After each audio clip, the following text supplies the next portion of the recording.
इतनी दूर गाड़ी चला के चले आते हैं, क्या फायदा मिलता है? आप ब्राह्मण समाज से भी हैं, भाजपा में होते तो कुछ लाभ होता, विपक्ष में बैठ के क्या लाभ मिले? भाजपा में ब्राह्मण को लाभ? अरे ब्राह्मण को भाजपा में लाठियां मिलती है। किल्लत हुई कि हमारे उत्तर प्रदेश की खाद आज तक सरकार जवाब नहीं दे पाई कि गई कहाँ, और बीच में ही इस खाद को लगभग नेपाल पहुंचाने का काम सत्ता के लोगों ने किया है, केवल पैसा। मिल्कीपुर में मोच उखाड़ ली गई, ठीक, सुहावल में बवाल हुआ, ब्राह्मणों को लाठी से पीटा गया, ये सारा अयोध्या वाले जानते हैं। साथियों नमस्कार, एक बार फिर से हमारे YouTube चैनल में आप सभी का बहुत बहुत स्वागत है। हमारी मौजूदगी इस समय प्रदेश की राजधानी लखनऊ में है और आप हमारे पीछे ये गाड़ी देख पा रहे होंगे जिस पर ऊपर शेर लगा है और नीचे एक शेर, समाजवादी पार्टी का शेर, अखिलेश यादव का शेर बैठा हुआ है। ये पंडित समरजीत जी है, दिव्यांग समाजवादी पार्टी के नेता हैं और अयोध्या जनपद से बिलोंग करते हैं और अयोध्या जनपद से इसी गाड़ी से लखनऊ चले आते हैं। जब इनका मन होता है हफ्ते में 3 चक्कर 4 चक्कर ही लखनऊ लगा देते हैं। सोचिए इनकी कितना जज्बा है इनके अंदर। और आज जो सबसे जिस बात पे हम लोग चर्चा करने वाले हैं वो अयोध्या जनपद से लगातार यूरिया की किल्लत को लेकर सवाल उठ रहे हैं और तमाम वीडियो सोशल मीडिया पर वायरल हो रही हैं, जहां पर लंबी लंबी लाइनें लगी हुई हैं और किसान लाठियां तक खा रहे हैं। हम इनसे बातचीत करेंगे। अभी इन्होंने पिछले कुछ दिनों पहले इन्होंने खाद के लेकर विरोध प्रदर्शन भी किया था और खाद की बोरी का आरती उतार कर इन्होंने अपना विरोध जताया था। हम इन्हीं से बातचीत करके सारे सवालों के जवाब खोजने के प्रयास करते हैं। पंडित जी बहुत बहुत स्वागत है आपका। भैया आपका भी बहुत बहुत धन्यवाद, देखने वाले भाइयों को भी बहुत बहुत धन्यवाद। पंडित जी आप अयोध्या जनपद से चल के आए हैं और अयोध्या जनपद से तमाम खबरें निकल के आ रही हैं कि यूरिया की किल्लत को लेकर किसान बेहद परेशान है और रात भर जगकर 2 बजे 3 बजे रात ही से लाइन लगा रहे खाद के लिए। आपको मैं बता दूं कि इस समय यूरिया खाद के लिए पूरे उत्तर प्रदेश में त्राह त्राह मची हुई है। किसान विवश हो गया है, त्रस्त हो गया है, परेशान हो गया है, फिर भी उसको खाद नसीब नहीं हो रही है।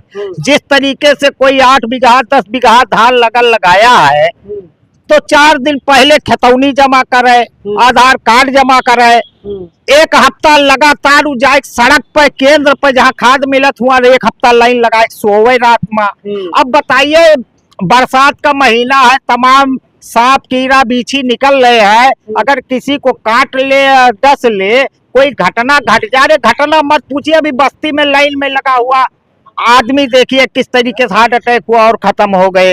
ऐसे 2-3 घटना हुई है। तो आज प्रदेश में जो है त्राह त्राह मची हुई है, किसान तबाह हो गया है। अच्छा, आपके यहाँ अयोध्या से खबरें निकल के आई और वीडियो खूब वायरल हुए, जबकि आपके समाजवादी पार्टी के राष्ट्रीय अध्यक्ष अखिलेश यादव जी ने भी उस वीडियो को ट्वीट करते हुए दिखाया था कि मिल्कीपुर विधानसभा क्षेत्र में किसानों पर लाठीबाजी गई जो लाइन लगाए थे खाद को लेकर। तो उसके बाद से क्या लग रहा है वहाँ की जनता में क्या असर है इसका? असर मत देखिए, किसानों का धान पीला पड़ गया, उनकी पूंजी जो कर्जा उधार लेके धान लगाए थे, जैसे आज वो सिर पर हाथ धर के वो रो रहे हैं। 27 में यही भाजपा को देखना पड़े। अभी हम बता दे कि बसपा काल में यूरिया की अकाल पड़ा तो बसपा चली गई, अब बीजेपी में यूरिया का अकाल पड़ रहा है, इसकी भी विदाई जनता 27 में कर देगी।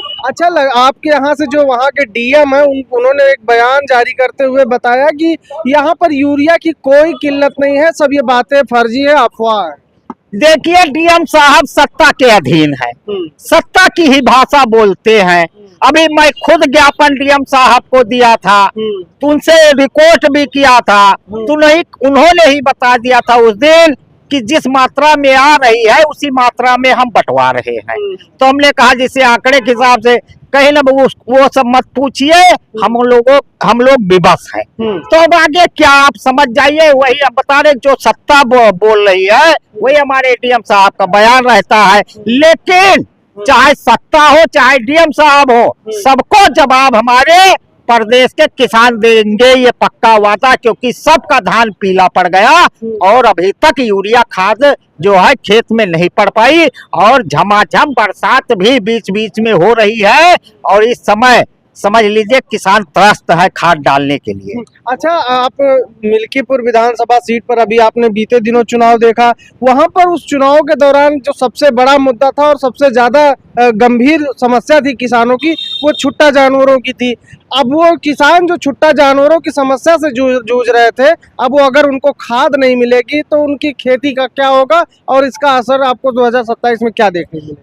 हम कह रहे हैं कि भाजपा सरकार में सबसे त्रस्त अगर कोई हुआ है तो हमारे किसान हुए। लेकिन भाजपा तो कहती है कि हमने उनकी आय दोगुनी कर दी है। ओ तो आय दोगुनी रोज रात में करता है, लाइन लगवाए के खादी के दोपहरे टाई टाई फिर से हो जाए, तो वही बताए उनकी आय तो रोज बीजेपी यहाँ बैठ के लखनऊ दिल्ली बम्बई में आय बढ़ा रही है। लेकिन जो फुरई का आय देखिए आप किसी खाद केंद्र पर जाके किस तरीके से लोग लाइन में लग के 12-12 बजे से और दिन भर लाइन में लगे रहते हैं और शाम को सूचना मिलती है कि भैया आज खादे न बटे। कई केंद्र पे हमने देखा है कि जो सचिव होते हैं बांटने वाले वो ताले मार के भाग जाते काव करे। जब खादी नहीं पता लगा 5,000 लोग हैं और तू 10-20-50 बोरिया धई के बैठा क्या दिया क्या न दिया। अभी बीकापुर में आपने देखा ब्लैक में खाद बेचते हुए पकड़ी गई, मिल्कीपुर में खाद ब्लैक करती हुई पकड़ी गई। तो ये जो सत्ता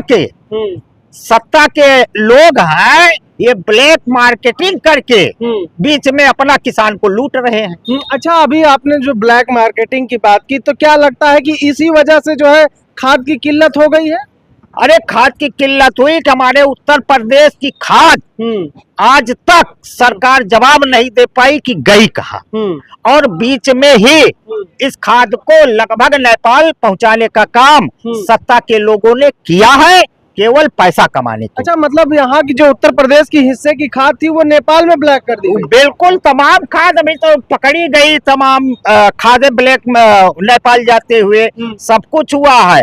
तो जिस तरीके से हमारे केवल कौन परेशान हुआ कि हमारे किसान परेशान हुए, लेकिन आज हम बताना चाहते हैं यही हमारे अन्नदाता, यही हमारे किसान जिस दिन अन्न पैदा करना छोड़ देंगे कोई नोट का बंडल खा के नहीं जिंदा रहेगा। ये पक्का मैं कह रहा हूँ, कोई नोट का बंडल खा के नहीं जिंदा रहेगा। अच्छा, एक चीज आपने देखा होगा जब 2012 से 17 के बीच आपकी भी सरकार थी तो खाद की किल्लत देखने को मिल रही थी। हमने क्या बता दिया कि जब तक सपा सरकार थी आज तक हमारे किसानों को कभी लाइन में नहीं लगाना पड़ा, ना दिक्कत हुई, किसानों को बराबर खाद मिलती गई। जब खाद की कमी हम बता दिए पहले ही कि बसपा काल में था तो बसपा चली गई, अब बीजेपी सरकार में खाद का काल हुआ तो बीजेपी की भी विदाई 27 में होना तय हो गया। अयोध्या में किसानों पर खाद के लिए लाइन लगाए किसानों पर लाठियां भाजी जा रही हैं, तो उसको क्या लग रहा है, जनता उसको किस तरीके से देख रही है? जनता त्राही कर रही है। जिस तरीके से उन भूखा प्यासा लोग लाइन में लगते हैं 6-6, 7-7, 8-8 घंटा, उसके बाद उनके ऊपर अगर लाठियां भांजी जा रही है तो ऐसा शासन तो अंग्रेजों ने भी नहीं किया था जिस तरीके से आज शासन किया जा रहा सत्ता शासन का, और जवाब जनता देगी। अच्छा, हमारा अब आपका सवाल ये होगा कि आप इस गाड़ी से अयोध्या से चल के चले आते हैं, आप दिव्यांग हैं, कुछ भी करने में असमर्थ है, इतनी दूर गाड़ी चला के चले आते हैं, क्या फायदा मिलता है? आप ब्राह्मण समाज से भी हैं, भाजपा में होते तो कुछ लाभ होता, विपक्ष में बैठ के क्या लाभ मिले? भाजपा में ब्राह्मण को लाभ? अरे ब्राह्मण को भाजपा में लाठियां मिलती हैं। अभी हमारे राष्ट्रीय अध्यक्ष जी के पास कल ही आए थे कानपुर के लोग, कानपुर के हमारे ब्राह्मण भाई आए थे। प्रशासन द्वारा उनको इतना प्रताड़ित किया गया, इतना प्रताड़ित किया गया है कि वो बेचारे हमारे राष्ट्रीय अध्यक्ष जी के सामने उनका आंसू निकल गया। जिस तरीके से आज ब्राह्मणों को परेशान किया, मिल्कीपुर में मोच उखाड़ ली गई, ठीक, सुहावल में बवाल हुआ, ब्राह्मणों को लाठी से पीटा गया, ये सारा अयोध्या वाले जानते हैं। तो आज हम वही कहना चाहते हैं कि ब्राह्मणों को जिस तरीके से प्रताड़ित किया जा रहा है, अब ब्राह्मण भी समाजवादी पार्टी के साथ पी से पंडित भी अब आ गए हैं पीडीए में। अच्छा, ठीक है, देखिए हमारी चर्चा हो रही थी, हमारे साथ अयोध्या से चल के आए दिव्यांग सपा नेता पंडित समरजीत जी थे, जिनसे हमारी बातचीत हो रही थी। और अयोध्या को लेकर इस समय बहुत सी चर्चाएं हैं। सबसे बड़ी चर्चा अगर देखा जाए तो इस समय जो वहाँ पर यूरिया की खाद को लेकर किल्लत हुई है और किसानों को रातों रात लाइन लगाना पड़ रहा है। 2 बजे 3 बजे रात से किसान जाके लाइन लगाते हैं और शाम को खाली हाथ वो बिना खाद लिए जब जाते हैं तो उनके दिल पर क्या गुजरती है वो बहुत ही दयनीय दशा है और निंदनीय है। या भी यहाँ पर खबर निकल के आई, अयोध्या से आई, कि वहाँ पर जो लाइन लगाए थे किसान, उनके ऊपर लाठियां भी पुलिस ने भाजी। तो अब एक किसान जो है, जो एक अन्नदाता उत्तर प्रदेश का और देश की अर्थव्यवस्था में उसके अहम रोल है, वो आज लाठियां खा रहा है खेत में अपने खाद डालने के लिए। वो खाद जो लेने जाता है, एक तो कालाबाजारी, जिस तरीके से इन्होंने बताया कि कालाबाजारी की वजह से खाद की किल्लत है, ऊपर से लाठियां भी खानी पड़ रही हैं, जिसको लेकर अगर देखा जाए तो 2027 को देखते हुए ये बहुत बड़ी मुद्दे के तौर पे देखा जा रहा है कि लगातार जिस तरीके से भारतीय जनता पार्टी के और वहाँ के उनके जो आला अधिकारी हैं, हुक्मरान हैं, वो कह रहे हैं कि कोई किल्लत नहीं है, जबकि किसान इन सब चीज़ों को लेकर त्रस्त है। फिलहाल पूरी खबर पर और इस मामले पर आपकी क्या राय है, कमेंट बॉक्स में बताइएगा। मिलते हैं अन्य वीडियो में। नमस्कार।